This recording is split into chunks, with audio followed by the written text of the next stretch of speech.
when there are a multitude of other things you could have done. I appreciate you being here. This is an exciting time. Our country needs change like it's never seen before. We heard it 3 years ago, 3.5 years ago. It's really time to get this country back. I couldn't think of a better person that I think, a guy that I really look up to.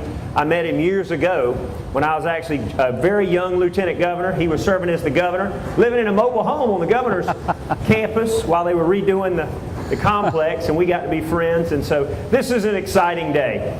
We're now just a few short days away from the election. I don't know if y'all saw the ruling today. We're moving forward. We're going to have the election on Tuesday, which I like.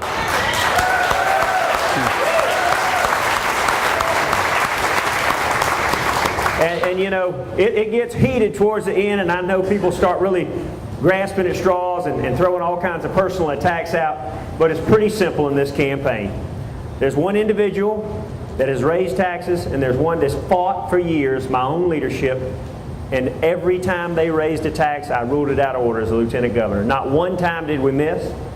We've talked about raising the debt ceiling. I've been adamantly opposed to it. The other individual is for raising it if it brings Port Barrel projects, and I just think that's wrong. At some point in time, you got to dig in and say, we can't continue to borrow money we are borrowing from another country just to try to take care of these projects. We can't keep doing that. We're going to have to be big boys. We're going to have to be responsible. We're going to have to be good stewards of your tax dollars. There are some programs that we need to look at whether they really are fiduciary responsibility of government or not.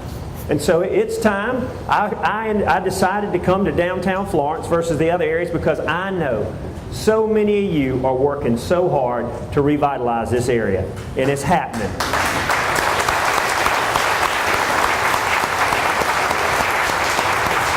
Victor back there, Alex, y'all have done an amazing job. A year or two from now, this is going to be the place to be. Friday after 5s, it's been unbelievable to come down here and see the people that are excited about what's going on. Don't you want it that people get excited about our country again? Where we reward hard work. Where we go out and reward hard work and perseverance and dedication and sacrifice. It's not a bad thing to work. And so we've got to do all we can to change what we've been doing in the last few years of heading down the wrong path and growing government continuing to grow out of hand.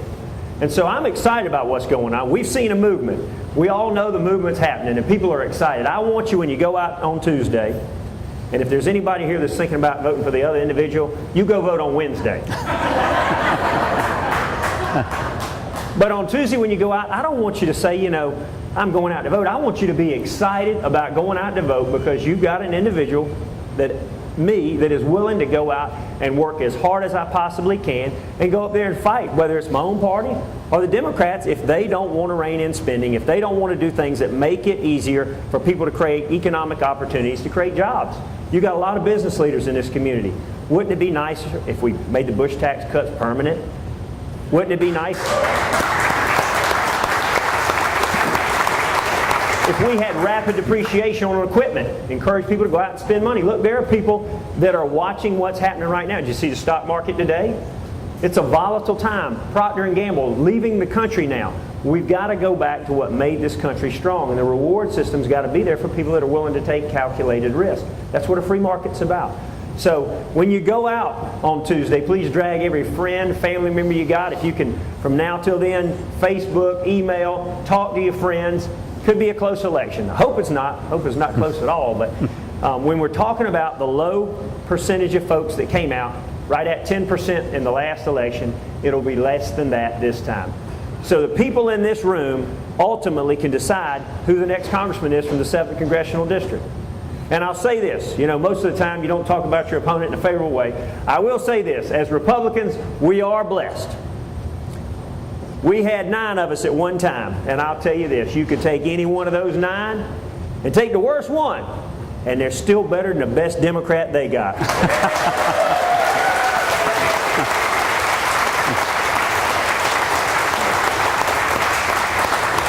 You see, it's not about personalities, it's about policy. They have a policy that's not working. We know it's not working. We've had 3 years of it. It's not working well at all. We have to get back to the policies about responsible conservative government. And so I'm excited about it. I never thought I'd run for political office again, but with what's been going on in this country, it has inspired me to get involved in this. And so I appreciate how kind you've been to me. So I'm not going to ramble on too long because you didn't come here to see me. You came here to see somebody else. It's exciting, the fact that we get to have my favorite person that ever ran for president. And I was really excited when he ran. I actually am sad he didn't run this time. But Mike Huckabee is a true patriot. He's a true conservative. You've seen him on Fox News. He served as lieutenant governor of the great state of Arkansas. He had to fight against a tough crowd. When he came in as lieutenant governor, they nailed the door shut. That's a true story. He got elevated in not the best of situations to governor when the governor left office, and did a great job there, and came real close to being the nominee for president. He almost did it, but I think that he is having a tremendous impact on the conservative cause now with his show. And so, ladies and gentlemen, please help me welcome Governor Mike Huckabee. Thank you, Andre. Thank you, brother. Thank you very much, Andre. And thank you all for coming out here to support someone who, when he goes, not if, when he goes to Congress, he's going to be there as a voice for true conservative values of getting this country back on track. And we can't hardly wait till November to get him there because, folks, we're in a heap of trouble, and we'd better get some folks who understand what the problems are in Washington and how to fix them. And that's why I'm here today with a person that I've known for many years, as he's told you, and it is a delight to be in Florence. I want to thank you for coming out to help Andre. Now, I know it's a late summer afternoon. I am going to tell you what Kim Kardashian told Chris Humphries. I will not keep you long. So, some of you are just now figuring that out. I know it's warm. It's not that warm. But I don't think you need a long speech, and I hope you don't need a good one. Because I don't know if I got a good one in me. But I tell you what I am able to say. I'm standing next to a good man. I'm standing next to somebody who I am proud to stand with and for. And I'm going to tell you why today. Over the past several years, as I've gotten to know Andre, we've actually spent a lot of time together. We spent a lot of time together in South Carolina. We spent some time together in New York. We even spent some time together in Arkansas. And I've seen him not only on stage, when he's campaigning, when he's doing his political thing in the spotlight, but I've seen him off stage. I've actually been out there on the running track. We ran 13 miles one day together. You get to know somebody when you do that. And I know he runs a whole lot better than I do, is one thing I learned.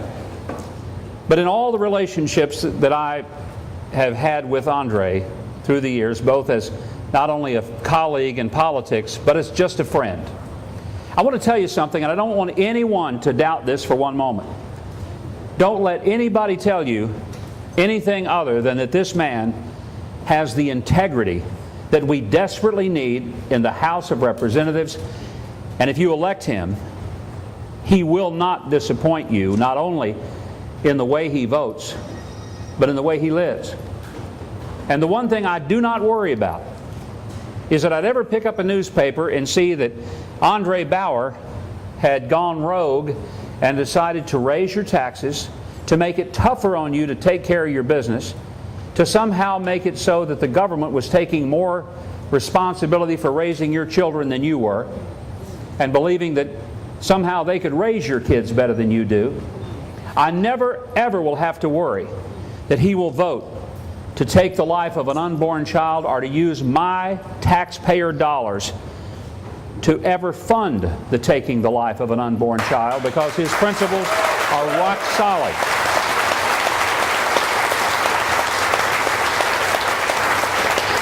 Andre is no middle-of-the-road moderate who doesn't know where he stands. He is an absolute conviction conservative. Now, the difference is some people are conservative by convenience because they know that's what they need to say and that's what they need to be in order to get elected, but once they get elected, they turn out to be something different.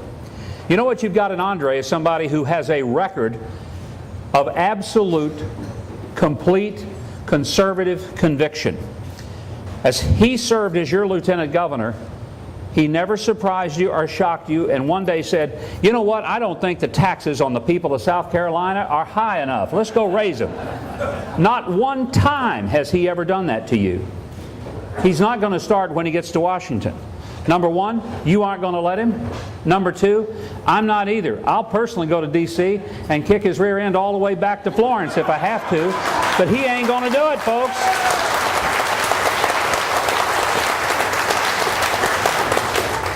There are some things that he's already proven. You're not taking a chance on an untested person who's never really held office and never had to stand up and be counted for the way he said, the way he voted, and the way he talked.